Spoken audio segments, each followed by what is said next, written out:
guys, welcome to my Wednesday video, which was supposed to be regularly happening on Wednesday, but really has not been regularly happening on Wednesday. This Wednesday I decided to do a video on Peter Pan retellings because I am a huge fan of Peter Pan retellings, and I just finished reading Into the Never Woods, and the review for that is posting this week, or may have already posted, depending on timing.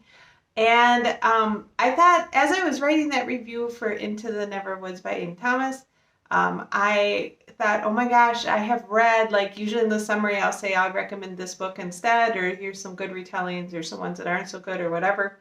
I have read a lot of Peter Pan retellings, and I thought it would be really fun to just kind of go through some of the ones I liked, and some of the ones I didn't like, and some of the ones I haven't read yet. So I'm going to go ahead and do that in this video. And then if you have any comments of other really good Peter Pan retellings that you would like to share, please feel free to comment below. I'm always looking for interesting Peter Pan retellings. They seem to kind of go in waves. I feel like maybe it was like 2018-ish. There were like a whole bunch that came out, and now there's more that are coming out this year. So again, yeah, definitely comment below if you have some neat Peter Pan retellings. All right. So, spoiler, I guess. Oh, the other thing is I will link my reviews to these Peter Pan retellings down below so that if you want to read more about any of these books, you can, and what I thought about them and what they're about. So I'll just start with Into the Never Woods by Aiden Thomas, which would fall in my mediocre category. This is kind of like a Peter Pan extension. In it, it takes place in modern day in a small town. Wendy is older, she's like 17 or 18, and her brothers have been missing for most of her life. And there's some events that happening with missing children that bring up some stuff in her past. And this one, Aiden Thomas, I like wanna like his books, but I just don't. So Cemetery Boys was another one that was super popular that I had trouble with. He's got a very like precise, intricate writing style, and he spends a lot of time on the characters' emotions, but the books move pretty slow. And that was my main issue with Lost in the Neverwoods. I think I said Into the Neverwoods. It's Lost in the Neverwoods. That was my main issue with Lost in the Neverwoods, is it just moves really slow. It moves really slow, and then I thought that the big reveal was pretty predictable, and I was just kind of disappointed. I spent so much time and effort reading and ended up exactly where I thought it was going to be. So I wasn't a huge fan, but again, I wasn't a huge fan of Cemetery Boys for kind of the same reason. I thought it moved kind of slow. Cemetery Boys was definitely the better book, in my opinion, if you want to try reading an Aiden Thomas book. So that's kind of what I thought about that. All right, so now I'm going to go into some really good Peter Pan retellings, or ones that I really liked, and I'll tell you why I like them. The first one I liked was kind of a Peter Pan prequels trilogy, and that's Peter and the Starcatchers by Dave Barry and Riley Pearson. Again, this is a middle grade level Peter Pan prequel. I read this a really long time ago, but I remember really enjoying it. It's done by Disney Hyperion, so that gives you a pretty good feel for like the kind of story it is. There was a lot of, I'm trying to like remember, it was a long time ago, but a lot of adventure, things were very well done.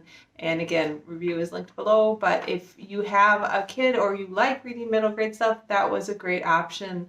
Some of the options on my list are a lot more adult than that one was, but I really liked it. I thought it was really well done. Okay, the next one I really liked is one of the more adult options, and that is The Child Thief by Bram. Bram is primarily a dark fantasy artist, but he has published a few books, and he actually has another book coming out later this year. He had The Plucker, Devil Rose, Krampus. I really like his writing. He does dark fantasy very well, and he tends to incorporate these beautiful color plates of his artwork in the book. And The Child Thief by Bram was a longer Peter Pan retelling. It was dark. It was vicious, but I thought it was amazing. So I really enjoyed it. It was really well done. Some of the color plates, it combined really excellent artwork as well. So if you are into like dark fantasy retellings and enjoy Peter Pan, The Child Thief by Bram is really excellent. And keeping in with the really dark adult theme and artwork, there is a graphic novel titled Neverland by Joe Brusha. And this was another very dark, very adult retelling of Peter Pan. And it graphic novel format, full color graphic novel. The illustration is beautiful, dark, lush colors, very like smooth, high quality artwork. I really loved it. I kept it around for a long time. I don't know if I still have it because I did kind of a massive cleaning of all my graphic novels, but really love that one as well. So if you are an adult looking for kind of more of a graphic novel format, Peter Pan retelling, definitely check out Neverland by Joe Brusha. All right, so now this is just a normal book, and this one came out a while ago, but Alias Hook by Lisa Jensen was a really good look at the Peter Pan tale from kind of a Captain Hook sympathetic viewpoint. I really loved it. It's actually got a little time travel. It's about a woman who kind of time travels back and forth, and she ends up involved with Captain Hook, and we kind of see what he's dealing with from his perspective and how Peter Pan looks from the adults who are trying to deal with him. I really loved it. I thought it was well written. I think it has pretty mediocre reviews on Goodreads, but I enjoyed it a lot. I thought it was incredibly entertaining. All right, then the last Peter Pan retelling I have on my list of the ones I really loved is another graphic novel, a young adult graphic novel called The Windy Project by Osborne and Fish. And I really like the unique graphic, like the uniqueness to this graphic novel, the unique artistic style to it. It kind of blends fantasy and reality. Wendy's dealing with some pretty heavy emotional issues, and she's kind of falling in, I think it's between, again, I read this a really long time ago, but falling in between her past and present and kind of in and out of reality. I thought was very cleverly done. So if you're looking for something a little bit more abstract in graphic novel format, that was another really good one. All right, so there's some others that I've read that have been kind of mediocre, and the first one of those is Windy Darling by Colleen Oakes, and I think this ended up being a series, but I only read the first book in it. It tries to follow like the Disney version of Peter Pan, and honestly, I thought it was boring, and I just thought technically it wasn't very well written. So again, more details in the review below, but that was not one of my favorites. I do think as the series went on, it was getting higher reviews, which tends to happen, right? People who like the first book stick with the series and tend to like how it continues, but I was not a fan. The next one that I was kind of disappointed in, but it was okay, is Lost Boy, The True Story of Captain Hook by Christine Henry. I'm actually a big Christine Henry fan, and I think she does a great job doing dark fantasy retellings of a lot of fairy tales. She did one for The Little Mermaid. She had The Chronicles of Alice, which I loved, and a couple others in there. This one was just a miss for me. It moved very slow, and it's supposed to build to this huge climax, like this big reveal. I thought was very anticlimactic. I was really disappointed, and I remember it taking me a long time to get through that book, and I am such a Christina Henry fan that I was just really, really sad about that. It was okay, it just wasn't great. And then the last one I have on here that I thought was kind of mediocre, which I know a lot of people love, is the Promised Neverland manga series by Kai Shira and Pazuka Demizu, and I'm sorry about murdering those names. This is a young adult manga series that's kind of a blend of fantasy and horror.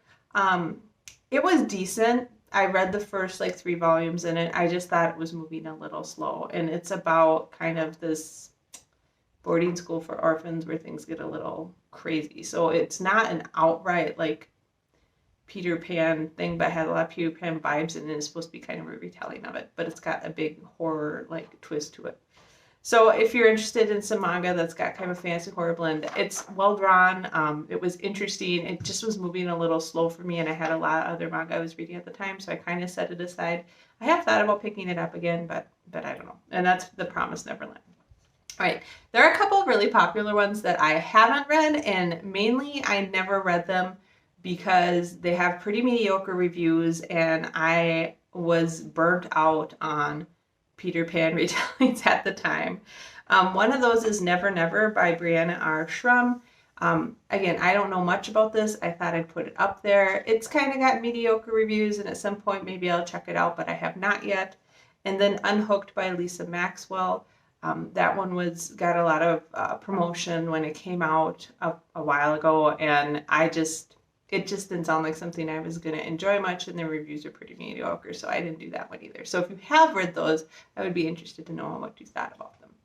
All right, and then the last thing I'd like to talk about is one that I will be reviewing soon, and that is one I got from NetGalley for review, and that is another one called Windy Darling, but this one is by A.C. Wise, and it's kind of being advertised as a feminist retelling of Peter Pan, where Wendy is older, and it's been getting pretty good reviews for the preliminary reviews that it's gotten. I believe it comes out pretty soon as well, so I look forward to reading that one. So anyways, that was pretty quick, but I thought I would kind of go through the Peter Pan retellings I have enjoyed and not enjoyed as much. And again, I would love to have comments about Peter Pan retellings that you've read, that you've enjoyed or not enjoyed, or are upcoming, or that I've missed, or whatever. That would be great.